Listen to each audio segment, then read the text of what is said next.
Продолжаем прямой эфир на телеканале АТР. Меня зовут Олег Борисов. Следующий час будем работать вместе с вами в прямом эфире.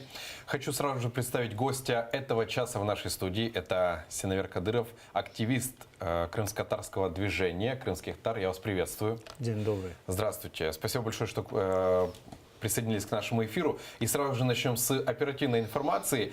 В Крыму оккупационная власть пытается создать альтернативный меджлис. Про это заявил лидер крымско-татарского народа Мустафа Джемилев. Также, по его словам, сейчас на полуострове хотят искусственно изменить демографическую ситуацию. Давайте послушаем.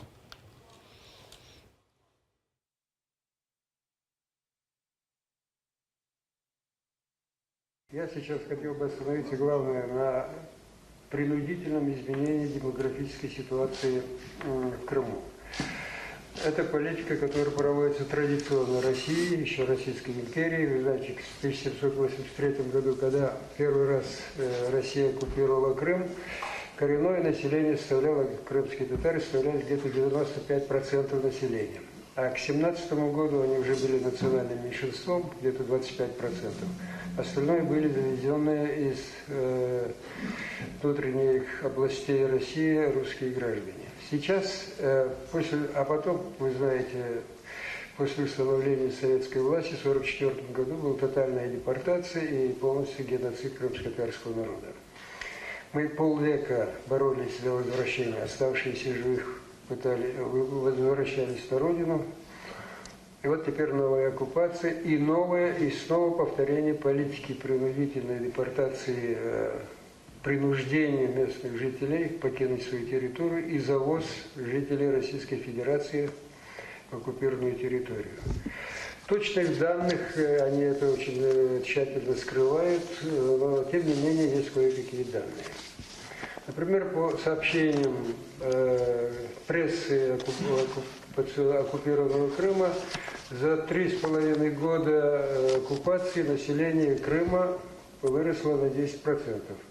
Это, обратите внимание, при постоянном превышении уровня смертности над уровнем рождаемости. А, кстати говоря, после оккупации, в связи с тем, что в оккупированном Крыму состояние медицины почти нулевое, смертность увеличилась где-то 1,7 раза, многие болезни увеличились в 2 раза. То есть уровень смертности намного выше уровня рождаемости, и тем не менее вот такой вот прирост. Кроме того, по той же прессе оккупированного Крыма за 3,5 года завезены из Донецкой и Луганской областей, это семьи и также сами боевики на лечение, в общей сложности 250 тысяч человек. И примерно столько, а по некоторым сведениям, может быть, вдвое больше, завезено граждан Российской Федерации. В частности, по отношению к Меджлису, они думают, они запрашивают Москву, а нельзя ли создать какую-то организацию, которая называлась бы Меджлис крымско-татарского народа, и тем самым, дескать, заявить о том, что они выполнили решение Международного суда. Вот услышали только что речь Мустафы Ага, Синавер Ага. Вот к вам вопрос касательно такого. Снова видим в очередной раз обыски в Крыму, снова задержания. Вот скажите, пожалуйста, что сейчас делать крымским татарам в Крыму, когда проходят такие обыски? Куда обращаться? Что делать? Ну, собственно говоря, крымские татары, наверное, просто продолжают свою борьбу за восстановление своих попранных прав. Просто время от времени история так иногда зигзагирует, да, что бывают периоды ужесточения, потом послабления. И вот как раз-таки с оккупацией просто процесс, он ужесточился. И в силу этого крымские татары, если еще, скажем, в условиях Украины несколько ослабили или, скажем, немножко изменили свою тактику борьбы и больше вели парламентский избрали парламентский путь борьбы, то сейчас, собственно говоря, мы уже возвращаемся к тем своим старым методам, которые еще были опробированы, выработаны и использованы в условиях Советского Союза. И основное это зафиксировать правонарушение и сделать его достоянием мировой общественности и уже через мировую общественность оказывать давление на агрессора. Это основной метод и, скажем, максимально задействовать актив крымско-татарского национального движения, его интеллигенции и так далее в противостоянии. Ведь в условиях оккупации важно, знаете, чтобы люди чувствовали плечо друг друга. Как раз-таки это и стараются разрушить эти связи, как социальные, так и, в общем-то, те связи, которые и те структуры, которые наработало национальное движение крымских татар, дабы человека оставить сам на сам с, скажем, агрессором, а через это распространить в основной массе среди крымских татар страх, одиночество и невозможности, скажем, победить агрессора. Вот я думаю, что их основная задача вот в этом, которую в итоге они уже просчитывают, да, в итоге приведет к тому, что те, которые, скажем, останутся, они просто примут те условия, которые им навязывают, а те, которые будут не согласны, либо окажутся в заточении, либо покинут родину. Что сейчас должна делать власть в лице Порошенко, вот наблюдая такую ситуацию сейчас? Вы знаете, я думаю, что здесь, собственно говоря, очень важно было бы на сегодняшний день законодательно закрепить статус крымско-татарского народа как коренной народ Крыма. Поскольку, вы понимаете, да, есть заявления, есть постановления, в которых вроде бы проходит это, да, говорится о том, что о крымских татарах как о коренных народах. Но наличие закона, признание этого статуса за крымскими татарами, собственно говоря, предоставляет дополнительные рычаги воздействия через Международный суд, как, в общем-то, уже попытки нового геноцида в отношении коренного народа. Я даже это сейчас поставил бы на первое место. И это, в общем-то, закон, не нужно было бы его расписывать очень много. Достаточно было бы 2-3 пункта в этом законе. Главное, признать его коренным народом Крыма.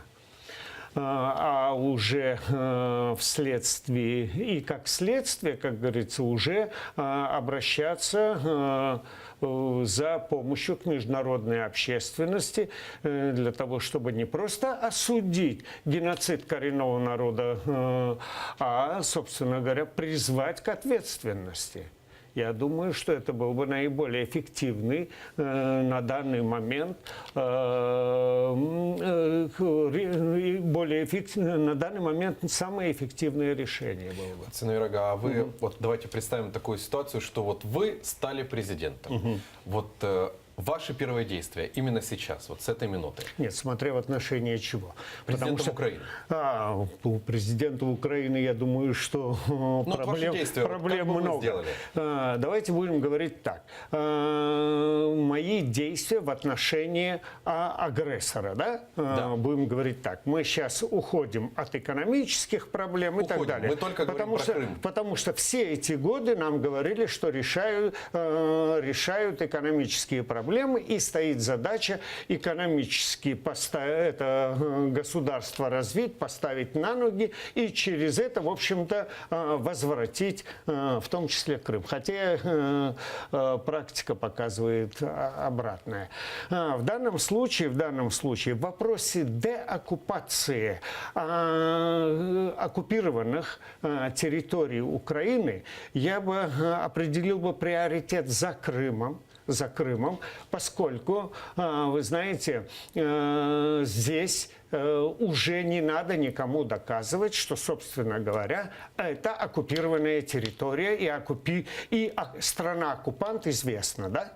Если в отношении Востока России там идет такое присутствие России, но при этом сепаратистское движение и так далее. Коллаборанты. Да, это, знаете, международная общественность это немножко рассматривает как внутренние процессы в государстве. В данном случае, вот что касается Крыма, то здесь явно есть оккупант, агрессор, который, скажем, оккупировал территорию сопредельного государства, да, соседа. И именно я бы начал бы вот с тех шагов, то, что я говорил до этого. И скажу, почему я начал бы, скажем, с крымских татар. По одной простой причине, что наиболее сегодня незащищенная часть, скажем, и при этом обладающая достаточно большое право субъектностью на данную территорию, как коренного народа. Я бы как раз-таки принял бы закон о придании крымско-татарскому народу признание статуса как коренной. И уже последующие шаги направил бы на консолидацию международной общественности по защите коренного народа от геноцида и освобождения данной территории. Вот вы упомянули, что нужно продолжать давление экономическое, политическое на страну-агрессора. Но мы видим, что вот сейчас происходит это давление, но оккупант в Крыму продолжает строить мосты, строить дороги и продолжает, грубо говоря, вращивать корни в Крым свои. То есть почему вот эти давления никаким образом не действуют? Вот, наверное, как раз-таки именно в силу этого надо сесть, наверное, и подумать, а почему эти действия менее, скажем, действенны, нежели предполагались. Наверное, мы чего-то где-то не дорабатываем, да? На мой взгляд, так. Потому как не надо забывать, что, собственно говоря, вы знаете, на фоне того, что все-таки международная общественность объединена, да, в отношении, скажем, в отношении проблемы целостности Украины и в части того, что оккупант должен уйти из Крыма, может быть, украинское правительство не использует до конца тех, скажем, своих возможностей, которые должны были бы делать как страна, которая пострадала от этого агрессора. Вы знаете, ведь на Западе владеют, я думаю, что не меньше, а больше информации от того, какова ситуация с экономикой Украины. Это раз. И насколько те старые связи с Россией, скажем, ослабли или приостановлены. Давайте возьмем просто маленький пример. Пойдите на вокзал и проследите, да, сколько поездов с Украины ходит в Москву, страну-агрессора, да. Это я не говорю проходящий, да, скажем, международный поезд, как Кишинев, Москва. А четкого направления. Да, здесь вы найдете и региональные эти маршруты. Здесь будет и Львов, не знаю, сейчас Одесса, я не следил, но вы найдете не один, скажем, регион, которые связаны со страной-агрессором. То же самое и автобусные маршруты. Поэтому, знаете ли, в таких условиях, вот в такой ситуации на Западе они тоже немножко недоумевают. Они почему, наверное, я думаю, что и как-то правильно рассуждают, почему они должны быть святее Папы Римского? Почему они должны быть более, скажем, жесткие в отношении к России, если сама Украина, которая подверглась оккупации, территория которой, да, подверглась оккупации, она продолжает с ними не просто контактировать, но еще совсем недавно даже, скажем, да, выполнялись еще совсем недавно заказы оборонного значения. Ведь они там владеют этой информацией. И вот в этих условиях, конечно, я думаю, что мы должны серьезнее отнестись к этой проблеме, потому что, вы знаете, на Западе тоже могут устать от такого нашего поведения. Могут просто махнуть рукой. Вернемся к этой теме. Сейчас давайте перейдем к оперативной информации, которая случилась сегодня утром. В 7 утра ФСБ снова ворвалась в дом хозяина Ибраима Османова. По информации Крымской солидарности, силовики искали наркотики. Хозяина дома во время обысков не было, а вот вооруженные силовики общались с женой и силовиками. Прошу прощения, с сыновьями. После обыска забрали сына Ибраима Османова Рустема и повезли в Симферопольское отделение полиции. Со временем Рустема отпустили. Давайте послушаем. Ворвались, начало 8-го, минут 15, наверное, 8-го, маски-шоу, в масках все. Сначала ко мне в спальню забежали, на пол, короче, хотели положить, я говорю, нет.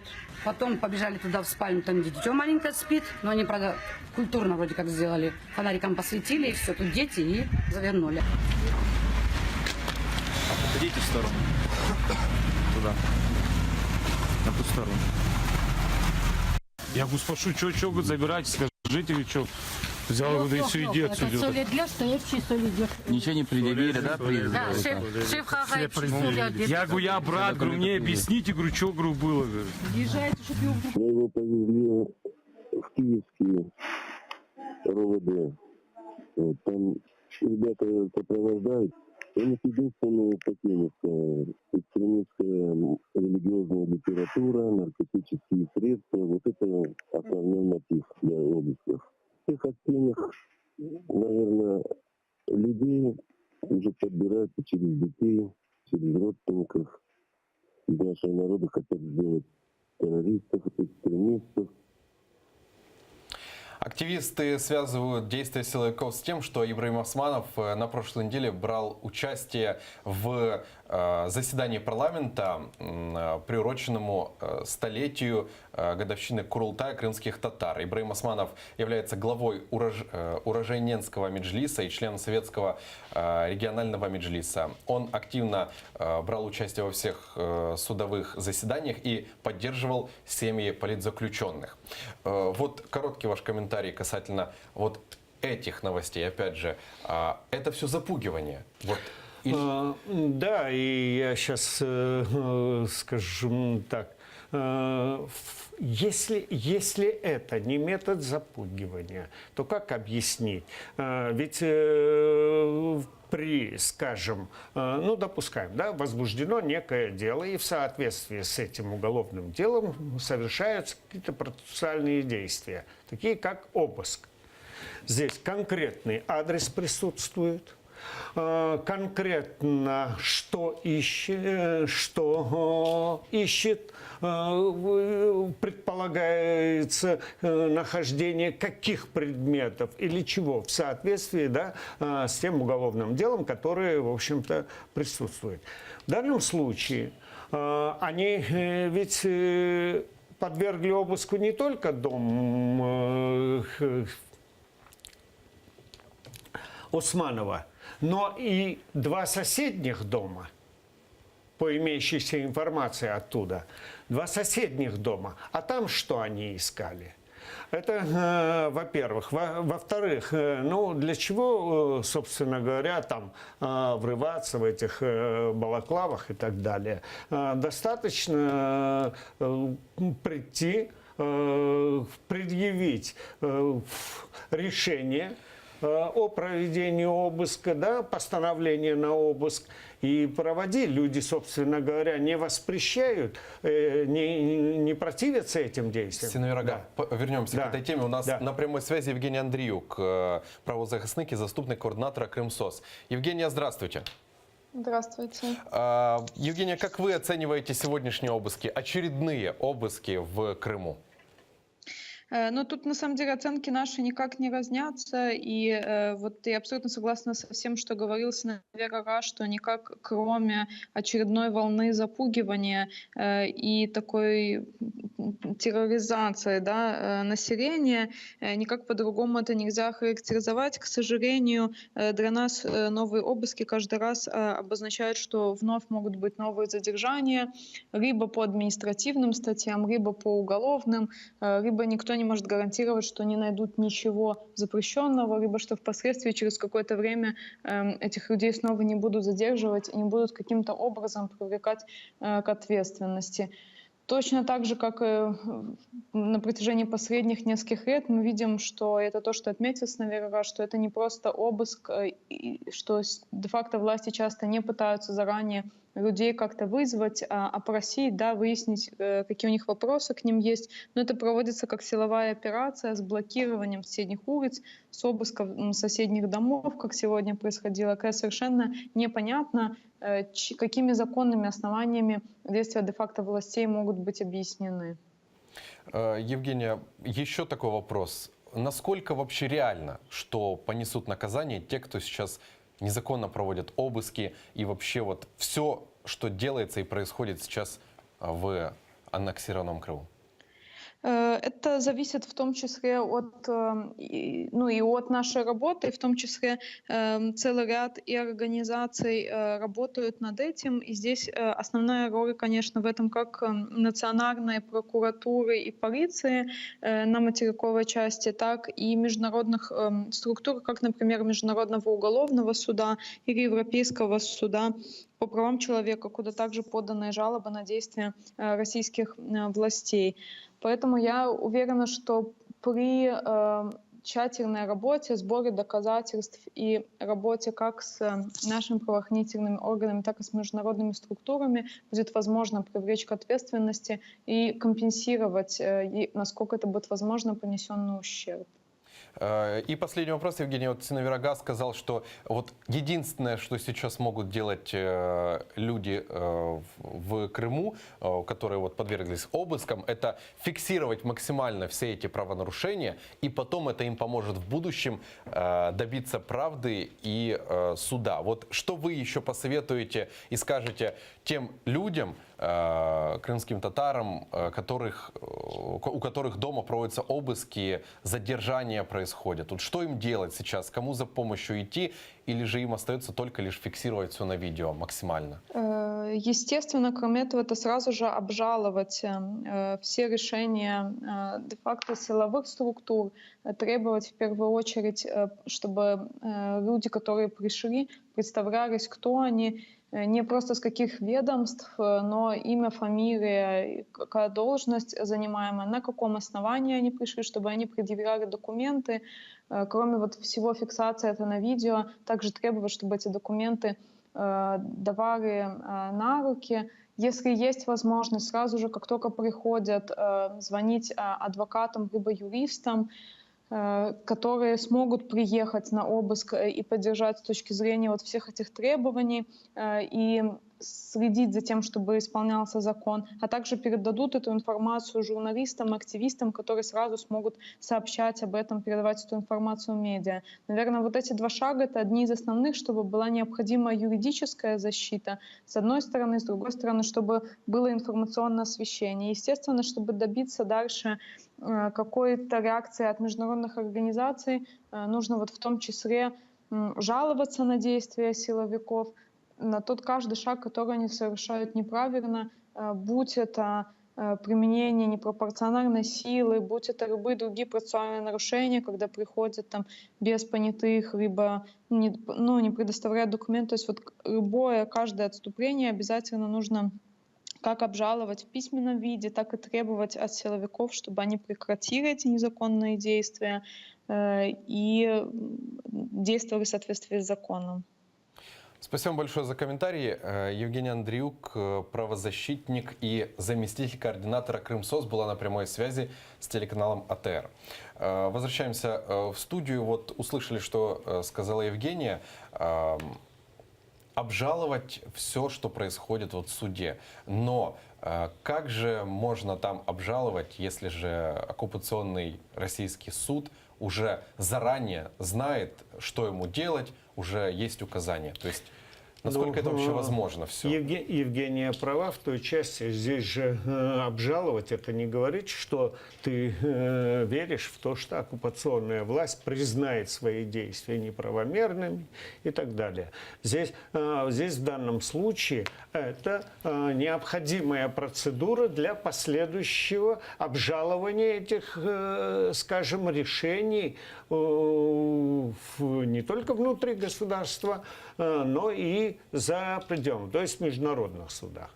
Речь идет об этом. Евгения на это акцентировала внимание. Это естественно, поскольку принятие даже к рассмотрению международных судов предполагает наличие прохождения тех, скажем, низовых первых действий, которые связаны внутри самого государства.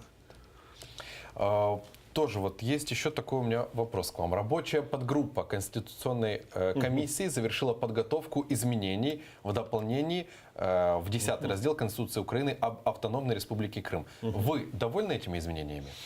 Ну, я И коротко лично, про них расскажите. Я лично не совсем, поскольку, на мой взгляд, вы знаете, это решение половинчатое, и мы почему-то постоянно исходим из того, нас призывают к тому, чтобы быть реалистами, что это не пройдет. Давайте говорить о правовой стороне вопроса. Насколько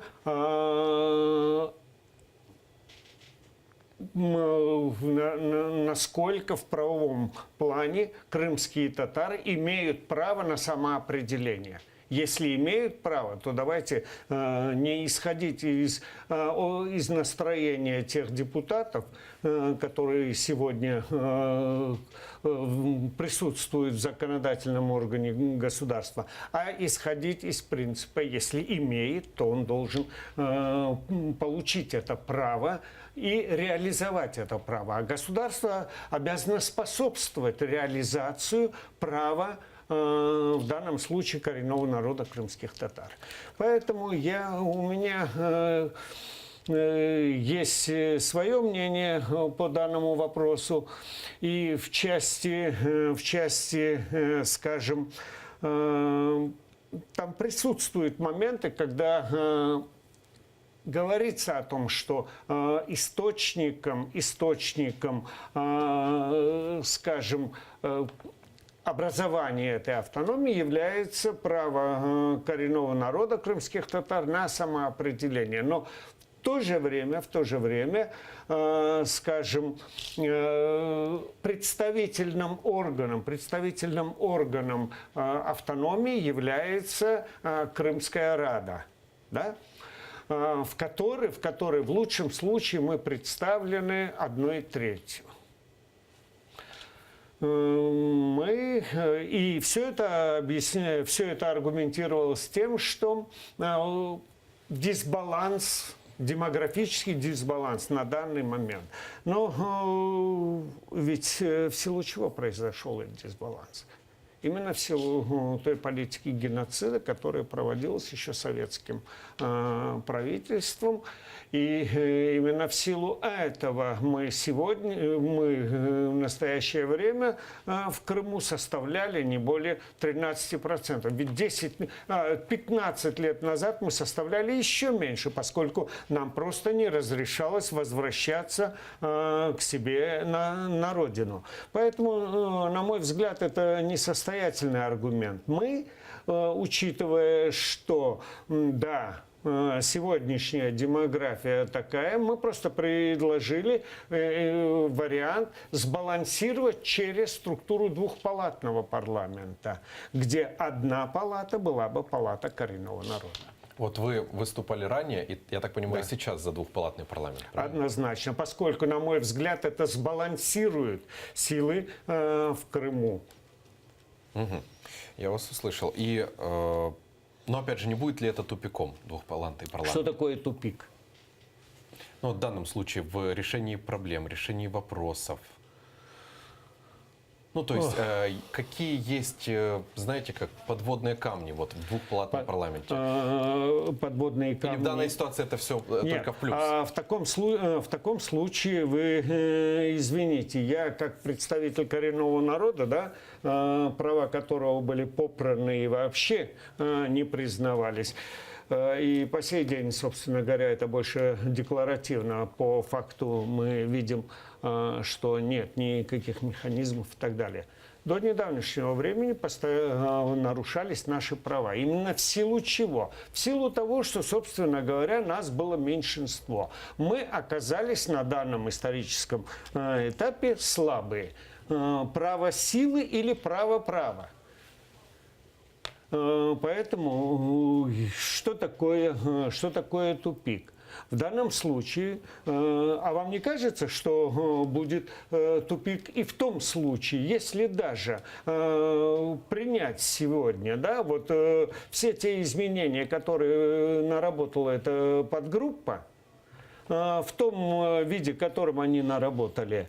Завтра, когда большинство, хотя там есть такое, да, говорят, что юридически признан будет представительный институт крымско-татарского народа, то есть Курултай, и решение согласовывать с ним. Но согласовывать это одно, и принимать, в любом случае принимать будет этот парламент, где мы будем представлены в лучшем случае как 1/3, поскольку действительно наша численность не позволит даже 1/3 набрать. Но в силу квотирования, скажем, да, мы на каком-то историческом этапе будем иметь.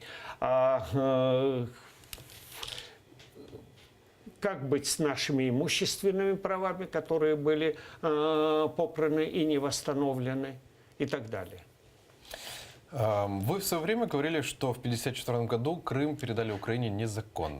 Вы и сейчас придерживаетесь этого мнения? Я скажу такую вещь. Во-первых, что такое я все время говорил? Это исторический факт, где в данном случае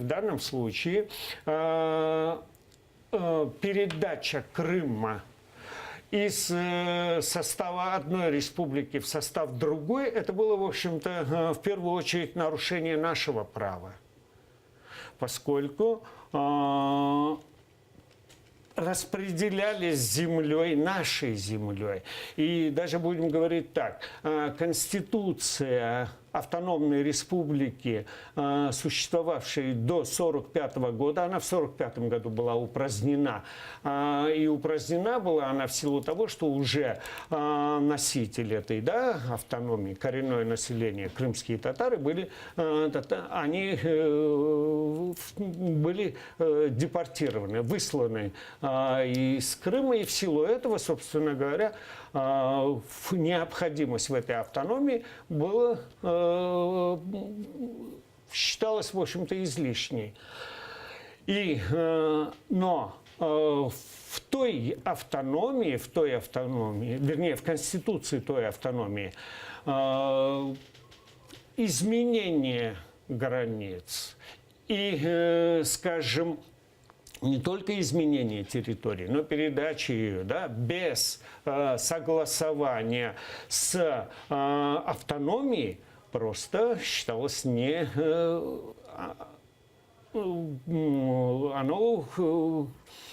оно просто было незаконным. Незаконным и противоречило согласно той Конституции, той автономии. Почему, собственно говоря, я придерживаюсь? Это, если поднять документы, это ведь несложно сопоставить. И потом, в 1989 году депортация была признана преступлением, Советом народных депутатов, это еще Советский Союз.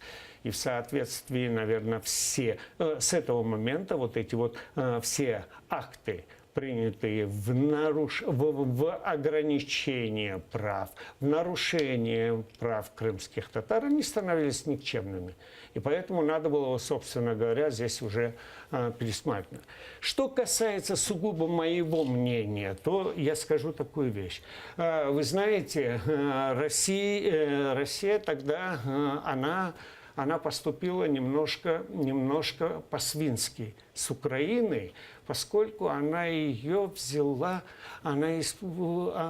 передав Крым без нашего ведома в состав Украины, она, собственно говоря, сделала ее заложником. Она ее сделала соучастником преступления против нас.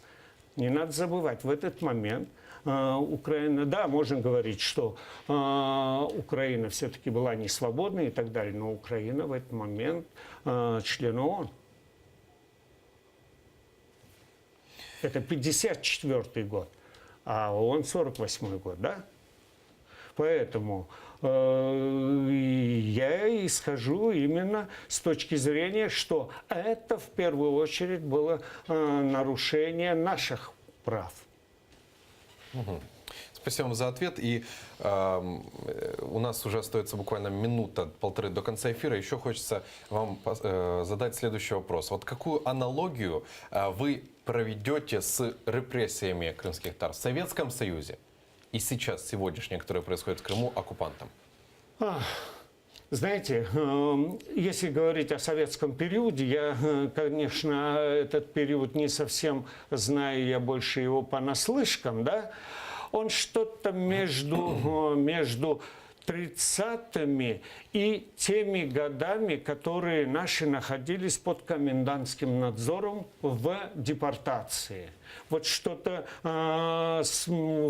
и оттуда вот взятое, скажем, эти репрессии и то положение бесправного, которое народ находился вот в условиях первых лет депортации, до снятия комендантского режима.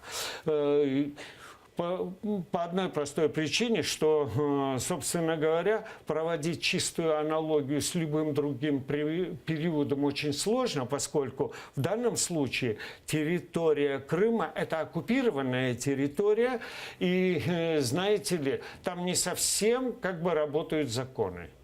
И вот именно через это оно напоминает мне часть конца 30-х, вот, да, но в Крыму это были конец 20-х, это 37-е, 38-е, и начиная с 44 по 56 год. Вот в отношении крымско-татарского народа я провел бы вот такую параллель. Синайыр ага, спасибо вам большое за комментарии, за дискуссию. Синайыр Кадыров, активист крымско-татарского движения крымских татар, был гостем этого часа в нашей студии. Хочу сразу же сказать, что вернемся в эту студию через 20 минут. Будем обсуждать последние конфликты между НАБУ и ГПУ. Уже готовится к эфиру наш следующий гость. А через 5 минут в эфире телеканала АТР новости Заман. Оставайтесь с нами.